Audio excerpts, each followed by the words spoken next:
గ్రామంలో ప్రచారం కొనసాగుతా ఉంది. ఈరోజు రాధికమ్మ ఈరోజు 2వ నంబర్ వచ్చిన కత్తెర గుర్తు మీద ఓటేయాలని చెప్పి ఆమెను ఆశీర్వదించాలని చెప్పి మరి ఈరోజు ప్రచారం సాగుతా ఉన్నది. మరి ఈరోజు మండలం మొత్తం ఉన్నటువంటి 8 గ్రామాలలో కూడా మరి అన్ని కార్నర్ మీటింగ్లు పెట్టుకుంటూ ప్రచారం చేస్తా ఉన్నాం. ప్రజలందరూ కూడా కాంగ్రెస్ పార్టీ ఇచ్చినటువంటి పథకాలు ఏవైతే ఇచ్చిందో అవన్నీ కూడా వాళ్ళకి భరోసా కల్పిస్తా ఉన్నాం. వాళ్ళందరూ కూడా కళ్ళు తెరిపిస్తా ఉన్నాం. ఈ రోజు ప్రతిపక్షాలు చెప్తున్నటువంటి అబద్ధాలని వాళ్ళు ఏదైతే వాళ్ళకి తెలియజేస్తా ఉన్నారో మరి వాస్తవాలు ఏందని చెప్పి ప్రజల దృష్టికి తీసుకెళ్తా ఉన్నారు. ప్రజలందరూ కూడా చాలా సంతోషంగా ఉన్నారు.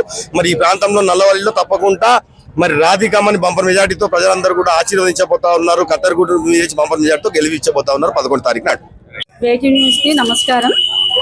మాది గుమ్మడిదాల మండల్ నల్లవల్లి గ్రామం. మాది నేను సర్పంచ్గా పోటీ చేస్తున్నా. నా గుర్తు కత్తెర గుర్తు. మా గ్రామంలో చాలా సమస్యలు ఉన్నాయి. సీసీ రోడ్లు, అండర్ డ్రైనేజీలు, డంపింగ్ యార్డ్ సమస్య ఒకటి ఉంది. అవి మేము గెలిచిన తర్వాత కాటా శ్రీనివాస్ గౌడ్ దగ్గరికి వెళ్ళి ఆ వర్క్స్ అన్ని చేయిస్తానని మా గ్రామ ప్రజల ముందు మనవి ప్రామిస్ చేస్తున్నాను. అన్నీ తీరుస్తాను. పెద్ద మనుషులంతా వచ్చినప్పుడు కూడా చెప్పిన అన్నా జిన్నారంలో 1వ నంబర్ సర్వే నంబర్లో ఆ రోజు ఇదే పరిస్థితి వచ్చిన రోజు అవసరమైతే ఆపలేకపోతే ధర్నాలు చేసినా కానీ ఆగకపోతే కోర్టుకి వెళ్ళి తీసుకొచ్చి ఆపిన దాన్ని లక్షల రూపాయలు ఖర్చు పెట్టి ఆపిన. కానీ నేను ఎక్కడ కూడా వెనక్కి తగ్గలే. రేపు ఇక్కడ కూడా ప్రభుత్వం మనదే ఉంది. తప్పకుండా నేను మంత్రి గారి దృష్టికి అందరి దృష్టికి తీసుకెళ్ళి తప్పకుండా దాన్ని ఇక్కడ ఏం జరగకుండా ఈ ప్రాంతం వాతావరణం ఖరాబ్ కాకుండా అది ఇక్కడ జరగకుండా ఆపే బాధ్యత కూడా నాదే.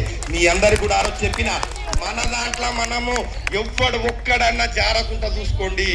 మీ పట్టుదల, మీ ఉన్నటువంటి ఐక్యత ముఖ్యమని చెప్తా ఉన్నా.